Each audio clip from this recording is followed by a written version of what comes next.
झेप मराठी, आरसा महाराष्ट्राचा। भाजी विक्रेत्यांना हटवण्यावरून पुन्हा वाद।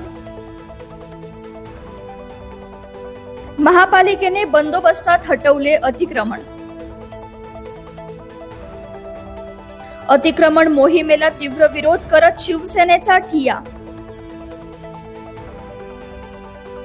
धुळे शहरातील देवपुरातील दत्त मंदिर चौक परिसरात रस्त्यावर भाजीपाला विक्री करणाऱ्या फेरीवाल्यांना हटवण्यासाठी आज सकाळी महापालिकेच्या अतिक्रमण निर्मूलन पथकाने मोठ्या पोलीस बंदोबस्तासह कारवाई सुरू केली।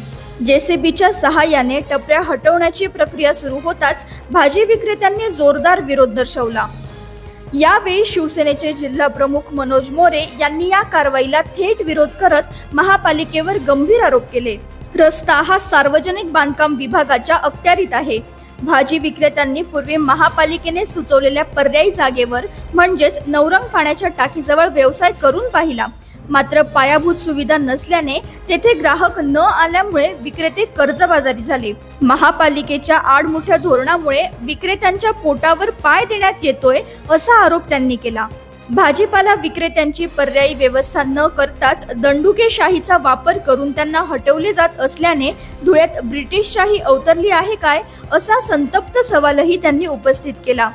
तसेच आम्हाला मरण आले तरी आम्ही येथून हटणार नाही अशी भूमिका घेत मनोज मोरेंसह शिवसैनिक आणि भाजी विक्रेत्यांनी तेथेच ठिय्या मांडला होता।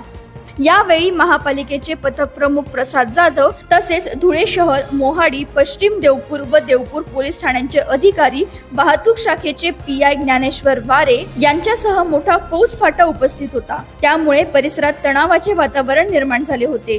दरम्यान 2 दिवसात नवरंग पाण्याच्या टाकीजवळील पर्यायी जागेवर सुविधा उपलब्ध करून द्याव्या, तोवर भाजी विक्रेते त्याच जागेवर व्यवसाय करतील असा तोडगा आंदोलनातून निघालाय।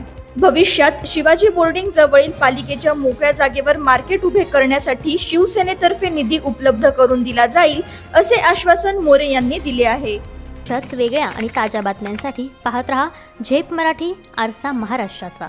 संपादक प्राध्यापक अनिल चव्हाण, धुळे।